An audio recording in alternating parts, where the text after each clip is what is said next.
Welcome back. My name's Demitry Sebastian. And I'm Wes Kendall. And we are back in session where your fitness questions are answered and bro science is put to the test. Almost forgot it this week again. Yes.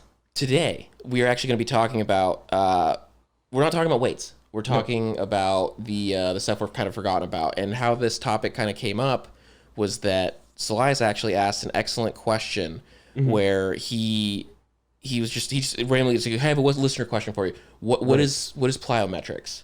And it was one of those things where we didn't actually know the answer to it, but it was one of those things where we're like, I know it when I see it. And you were actually able to pull up the real definition of it. I was. Yeah, so I got it right here. I Googled it, and it's plyometrics, also known as jump training or plyos, are exercises in which muscles exert maximum force in short intervals of time with the goal of increasing power. So box jumps, air squats, burpees, lunges, push-ups, the mountain climbers. Yeah. Oh my God, forgot about mountain climbers. Flutter kicks, everything. We were kind of comparing it to the precursor to CrossFit. It was CrossFit without weights. Exactly. The CrossFit dudes all met up and they said like, "Hey, this is kind of lame. What if we were to like try and completely destroy our rotator cuffs while we did this?"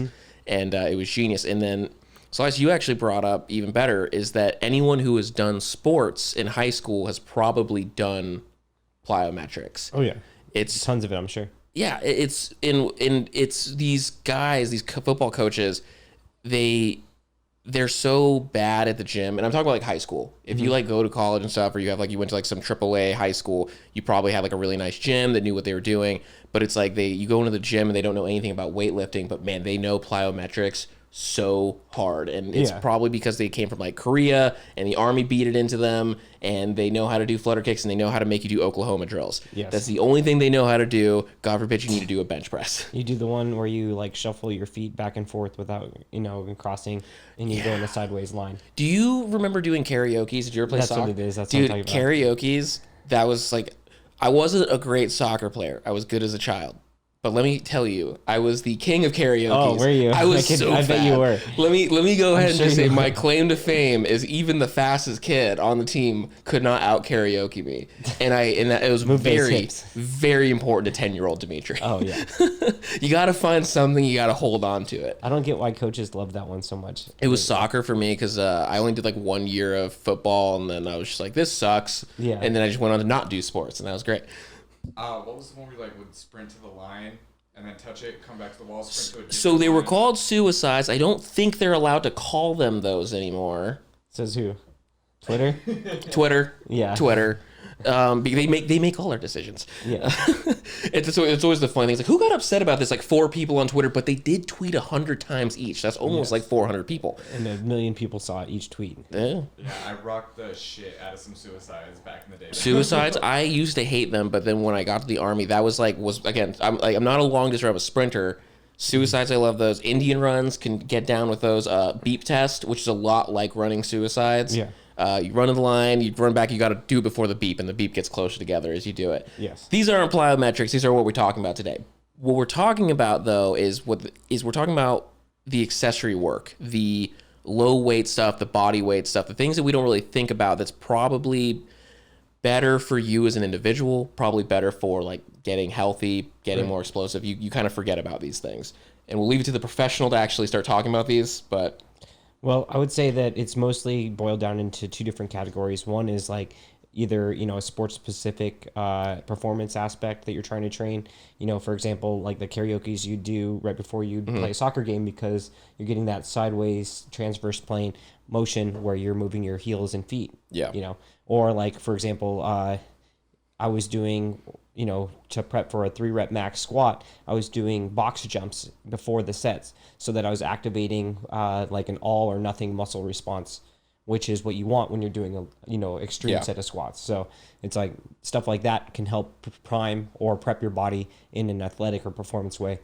And then the other option would be like, to prevent injury. So the way that the Army does it, where they, have their whole, preventative and readiness training where they're doing calisthenic drills like on a weekly basis in order to like train motions where it's done safely. And with the Army, they have the PRT, Right. Which is it's a really boring version of calisthenics. It's done step by step by step, and we'll probably have to have an episode all on its own about it because it's hilarious. And we can kind of rate them pros and cons, stuff like that. It's because when you're doing plyometrics, you're supposed to be doing like fast. Right. You don't take breaks really. I mean, you can take breaks, but ultimately the cash money is in doing these movements really fast and explosive, Performing it all out. getting it. It's like a hit workout, and It can be, yes. and that's where the benefit. And it's kind of like where you're saying with the deadlifts, you're doing kind of a plyo beforehand. It's like how we said that running makes your squat better, squatting makes your run better. Right. So these kind of balance thing. It's all things have their place. I'm talking to you, powerlifters, because we think that we have found the answer. But I think, and this is where I actually think that the aesthetic guys are really like the greater minds and moving up. Like, if it comes to moving a heavy thing right now, you need a powerlifter. But if it's like when we're talking about well-rounded fitness, the guys who are trying to hit that hypertrophy, the guys who want to get big, they're finding all of these weird, goofy things that they can just get that like extra striation right there under the third portion of their. Isn't that the winning mindset of an athlete, though? I think it is. I think that anyone and I think that we've been fortunate enough to live in a time where we've been watching this specific sport kind of grow into itself. Yeah. You've been watching people go from just like, we're going to get big, we're going to eat protein, we're not going to drink milk, milk is for babies. Then we got to the point where it's like, no, I am about to do surgery on myself using weight. Right. Which is pretty cool. And I'll let you go and lead off on the first topic for this, and we can kind of talk about this because I think this is kind of where the edge comes from. I think the first topic that you guys had was calisthenics. Yes. What is calisthenics? Oh, so that's another word we had to look up. So that's another one that can be associated with like, body weight or accessory training. And that's, I have down here just gymnastic exercises to achieve bodily fitness, grace of motion. And then it has a bunch of pictures of people doing like pull-ups or like dips and like, hanging exercises. Like this dude's like doing like the thing where you grab the flag pole and you go sideways and stuff. That's a calisthenic? Yeah, it's like those, I think like the ring and pommel horse type gymnastic stuff. Yeah. Insane amount of fucking like core strength to be able to do, or arm strength, core strength, everything. But didn't everyone know one guy in like middle school or high school that could do it? Joseph used to be able to. It was always one guy. Stuck with like the gymnastics class when they were a young person, they just became a beast and no one realized. Oh yeah, we had that kid like when I was at the presidential fitness test. There's always that one kid who could do like 18 pull-ups because like for some reason he was in gymnastics because his mom wanted to have a daughter. Yeah, exactly. But, just kidding. You're great. We love I was you. gonna say that's not PC. Twitter, no. Yeah. We gotta say at Actually, least no. one You know questionable what? thing every episode. You know what? Twitter, pick this story up. We could use the hit. We could. I mean, you were talking about sports earlier. The next episode, we should do steroids. Oh yeah. No, we should. Or are you just saying we should do steroids before the next episode? I don't know if that's Also, enough. yes. Also, yeah, okay. We're gonna pop up on the URL on the urinary test next time around. But the so calisthenics or kind of the gymnast side of things. How would you integrate that? Well, like even a basic pull-up is considered calisthenics. So Okay. some of the motions are valid for like even bodybuilding or strength training, like dips, or if you do like different hanging type work, it's also good for your alignment or good for your shoulders and back, things like that.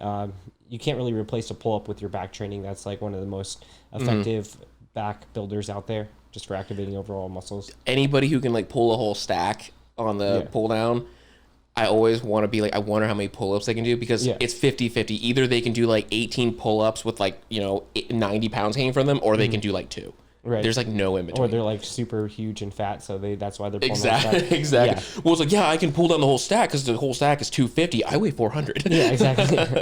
That's a different ask. Yes. So would you do your calisthenics at the beginning or the end of your workout? It depends on what you're doing. If you're like, I guess, already trying to have calisthenics as your priority, then you do that more towards the middle and end. If it's like, some function for us normal people who don't do calisthenics, regularly, then I would say that should be at the beginning when you have enough energy to perform them.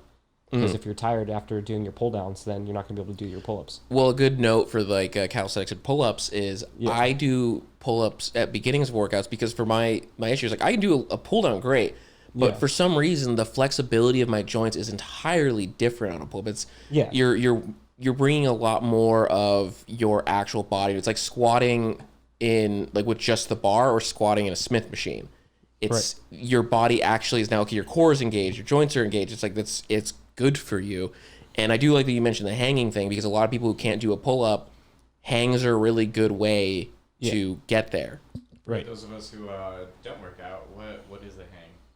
Like where you grab a bar and like go straight-ish arms, but having your back and shoulder and forearm muscles take the weight, not your elbows and I guess. So slightly shoulders. Engaged. So just muscles tense. A little bit, like just like kind of flex. So you're not just like hanging on your joints. You're just giving a little bit of a baby flex. Yes. Sounds worse than a pull-up. Oh, it kind of is. There's a whole thing where you can do long hangs. Well, there's a one where, like, for example, on the presidential fitness test we keep talking about, if you didn't want to compete in the pull-up event, then you can compete in the chin hang event, which is so much worse. Way worse. So much worse. Like 100 pounds. Down to the boiler room of hell.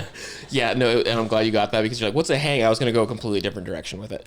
But the chin hangs, I really like what the Army was doing with the new PT test, where they're doing you're doing each side, stuff like that. That's a plyometric right there. Yeah, it's great. I love that movement.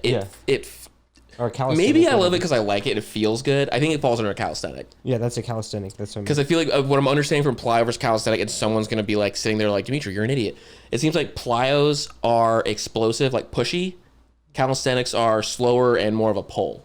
Mm-hmm. That's kind of the jive I'm getting. And you know what? If I have to correct myself later, I will do the research. I didn't do it right now, so we'll talk about it next week. Can't get on us till next week. Can't get on us till next week. Or you can leave a comment and I'll get to you. I'll get to you in comments. If you want to battle in the comment section, I'm here for it. Let's roll. Let's roll. I am ready to pick a fight.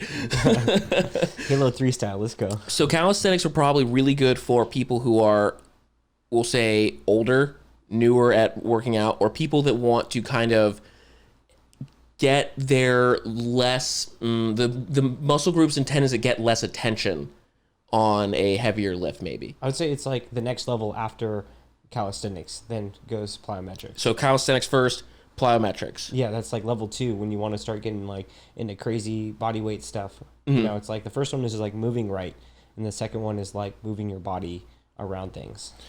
Ooh. Actually, let's roll into plyometrics actually right now about that, because it was interesting. I've been doing some learning because I looked at myself in the mirror and said, Demitry, you should probably know something.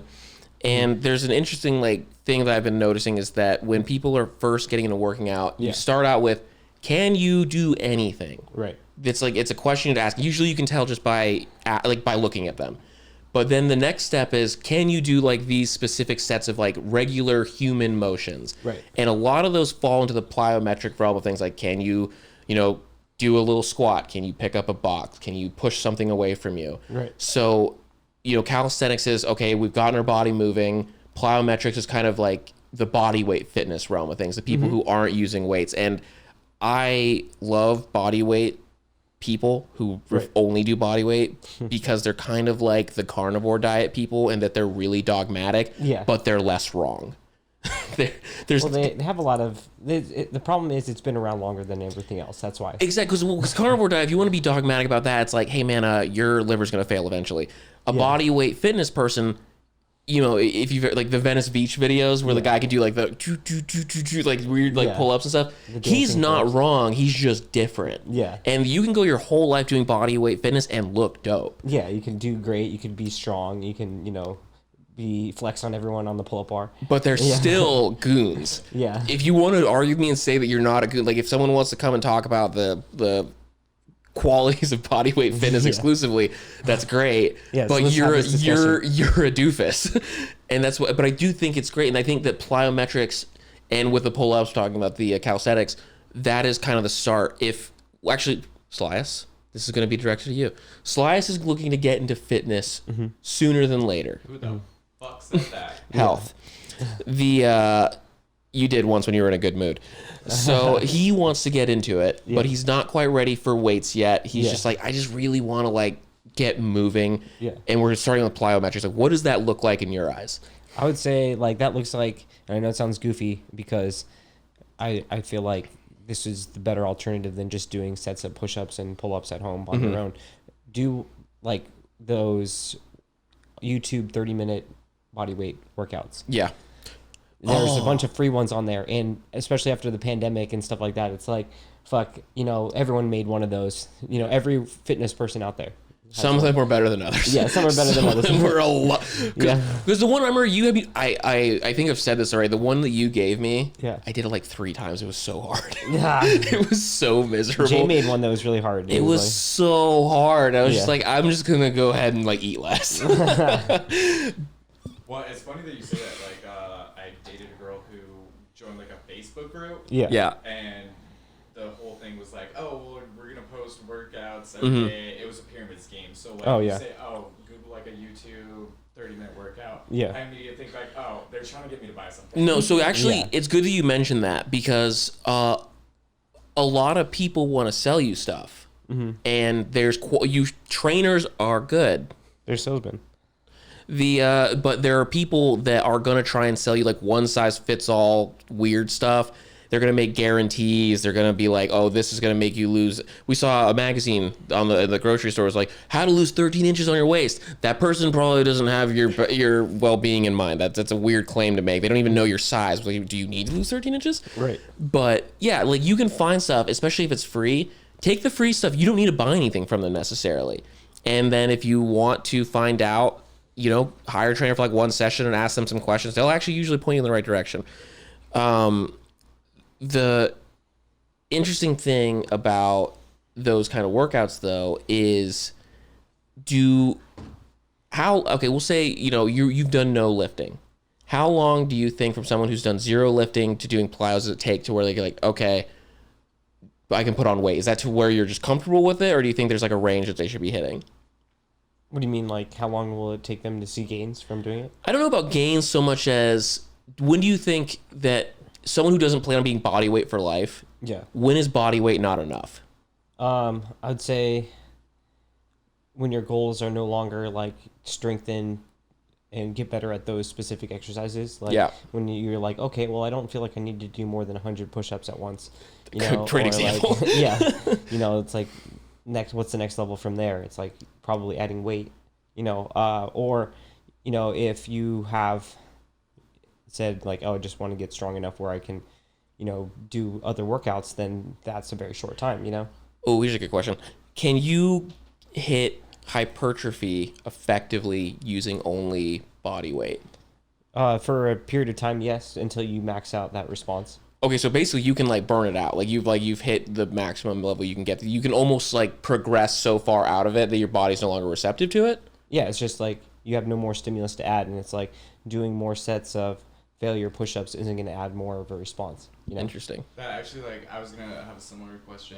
Demitry and I do have a friend. He spends 3 months on a submarine. Yeah. He does not want to lose his gains. I think he told me he wakes up every morning, does 100 push-ups before he goes and does his duties and stuff. Yeah. How much calisthenics and stuff does it take to actually maintain your mass? Wouldn't that be diet primarily? Well, no, you need both. You need the response, the reason to keep the muscle too. Mm-hmm.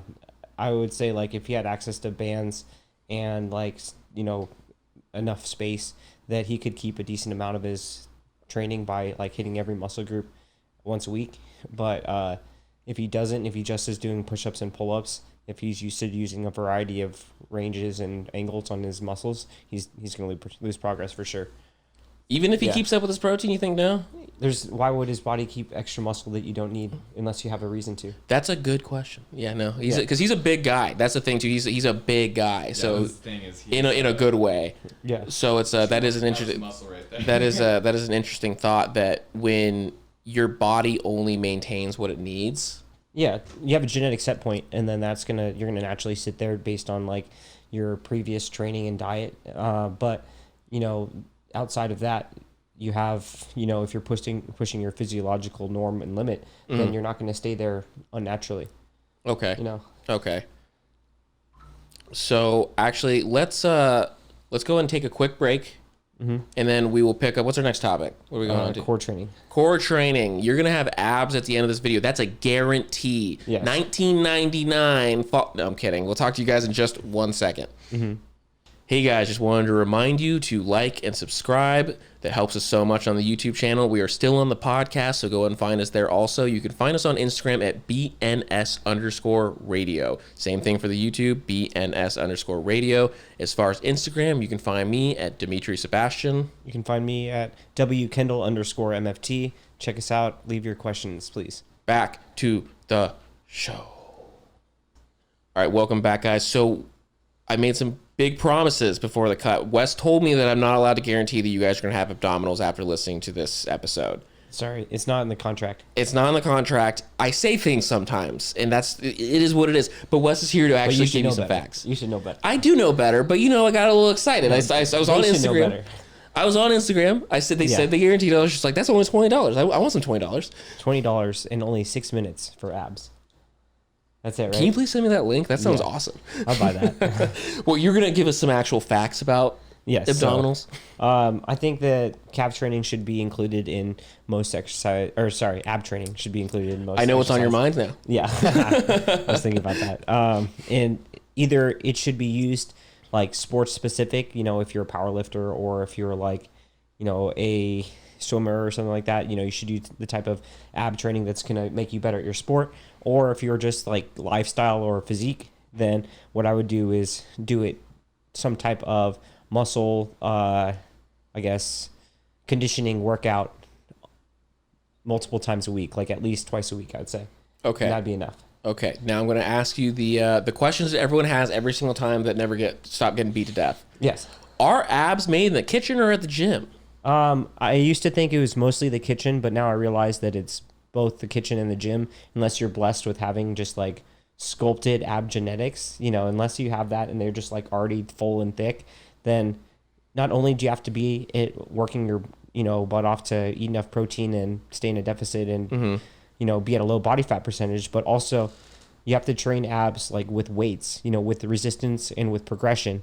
And that will actually make the abs look, like the beach look, like the actual pop. Actually make them look bigger, fuller, and thicker. Now, I am at a low body fat. I have great muscles. My life is wonderful, and I'm beautiful. But for some reason, the only thing that's falling apart around me is that my abs suck. I only have 4, or I have a great V cut, but really no 6-pack. Why is this happening to me? Why does God hate me? Well, either their body fat isn't low enough, which is not always the case. I've had people at like 10%, which you should be seeing full abs then. And that's just because they haven't done resistance ab training, or they haven't done enough volume of their current abs to like make them get bigger. So you actually have to train them like muscles, for hypertrophy, for gains. So what I would say is pick 3 exercises to do, maybe 4. And one of those needs to be a weight or like heavy type ab motion. For example, weighted crunches, weighted cable crunches, weighted leg lifts, hanging leg lifts, or like the ab wheel roller, something like that. I love that something roller, heavy. Oh, fuck that roller. I love that roller. It's so hard, but it's so fun. It's so painful. Yeah, there's a reason it's on that list. It's because you're putting your whole body weight into it. You can control how low you go. Unless you're really, really in good shape, it's going to be a tough workout. Okay. I am very strong. I have a large beard. It is my personality. Yeah. I don't work out abs because every time I do, it makes me look fatter. Yes. Am I lying? Well, I feel like, are you talking about the powerlifters, or are you talking about people who don't do like weighted side bends? Both. Honestly, I have 100% met people that they are very strong and they have a pretty pronounced gut. Yeah. And it's not like they're in terrible shape or anything. Right. But the excuse a lot of them will make is that their core is so significant that it is distending essentially their stomach, making them look fatter. And what I'd like to know, and actually this is even a real question, are they full of shit, or is it possible that you do have such a strong core that it does kind of make you look a little fat? Well, what it could do is it can make your waist look blockier, but these guys, they may have like not very much fat on top of their abs, but what they have is called visceral fat, which is fat around their organs, which makes their abs pop out because they have more, underneath their... Isn't that the fat that's way worse for you too? It is. And that's from diet and, this like lack of cardio. Well, okay, so like strongest man in the world competition, right? They lift those fucking boulders up and put on pedestals. They all have guts. Right. Like, what is the reason behind that? Well, you need so much mass and volume to move the weights with inertia, that if you don't have a high body fat percentage, you're going to put yourself at risk. Yeah. Or it's like you don't have the stability in mass. Mass moves mass, but also that mass protects them.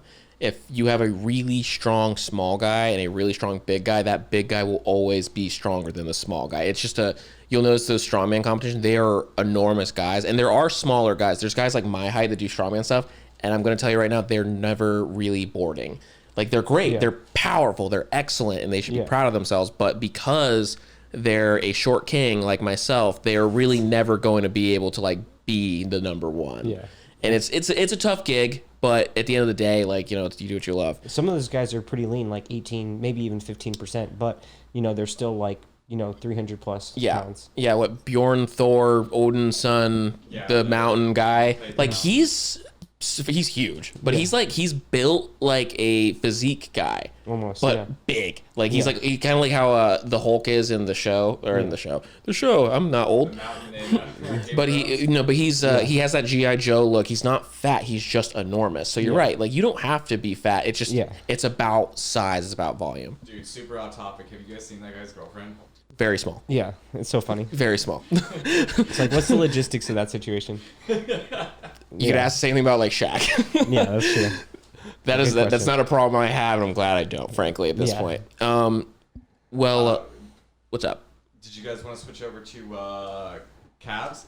I don't know if Wes is ready, because his mind is there. Yeah. But are your calves? My calves are getting better, that's for sure.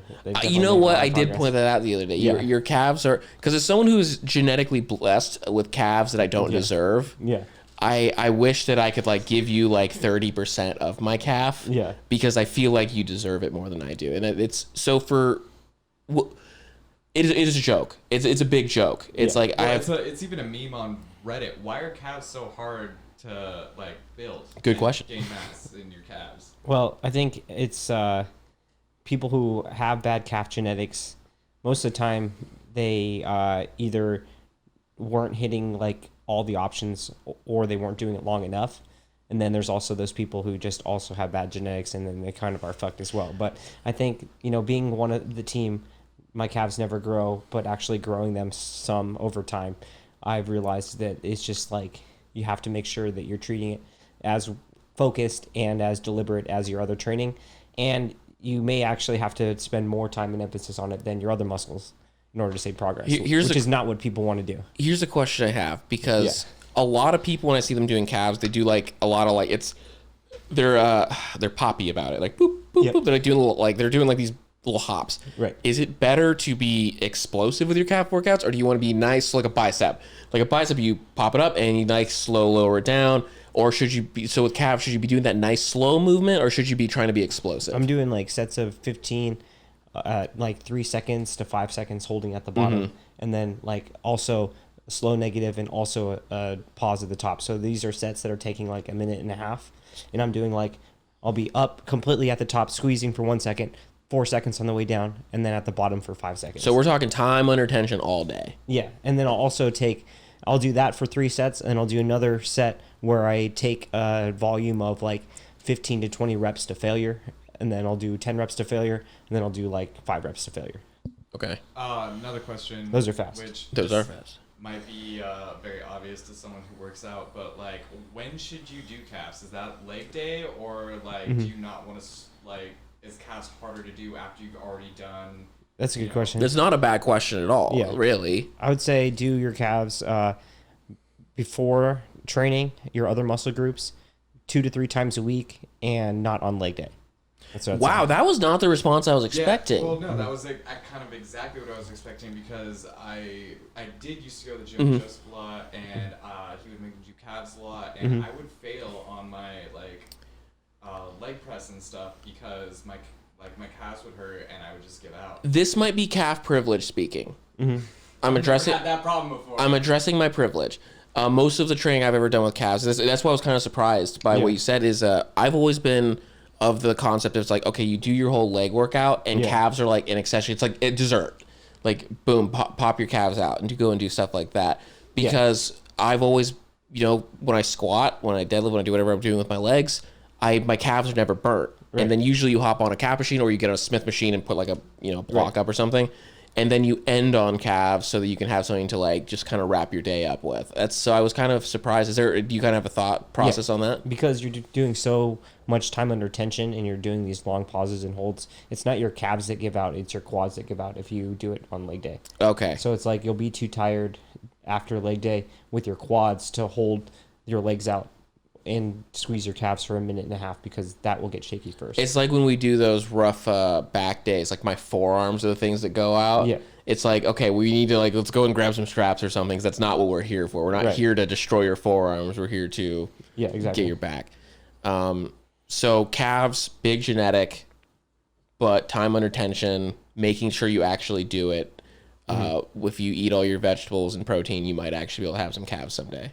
Well, I think it's, as I said, treating it with more emphasis, because if it is truly a weakness and it is genetic weakness, then you actually have to put more emphasis in it than, your other muscles than less. And that's not what most people do.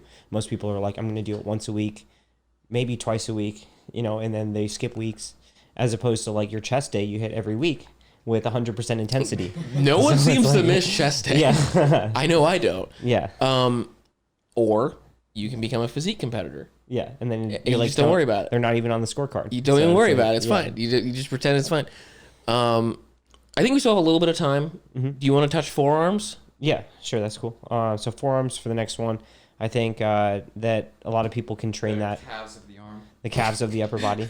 That's a thought process. I mean, those are hard to train. You get a lot of it with like your power motions. You kind of have to, people will do like farmer's walks, or they'll do like, like weighted, wrist curls, or even like rope pulls and stuff like that. A lot of that is found in conjunction with other training. But I would say, unless you're like A, trying to build bigger forearms for a bodybuilding reason, or B, if you're not, powerlifter who can't hold on to the deadlift bar, then, forearm training will then come into play. Let's be real though. Yeah. People be digging forearms. Yeah. Forearms are hot. It's not even, there's like guys, I respect a man with significant forearms. Yeah. And it's the bane of my arms are that like, I have the biceps that lay flat. They don't really bulge. My forearms have been bigger and smaller. I haven't really focused on them in a very long time because I just don't care. And as soon as you said it, I was like, man, I should start working on my forearms again. Because like I see guys who just have these freaking like beast forearms. I'm just like, God, I don't care about anything else. Your forearms are dope. Because if you have like enormous forearms, I'll ignore your calves. Right. That makes up for a lot. It covers a lot of gaps, I'd say. Yeah. And you never see like a big forearm without a big bicep too. That is true. It's really hard. I'd be really weird. Popeye. Yeah. The Sailor Man. In real life, yeah. Yeah. Well, like we said, calves and forearms, somewhat genetic, but it can be worked on. If you guys have any further questions on these things, Wes is available. You know where to find him. Light us up in the comments. As always. Find us on Instagram. We appreciate you. Like, subscribe, ding ding, hit that. All buttons except the dislike button. Why would you even bring it? It doesn't exist. Yes. So thanks guys, we appreciate it. BNS _radio. You have a wonderful night. Yes.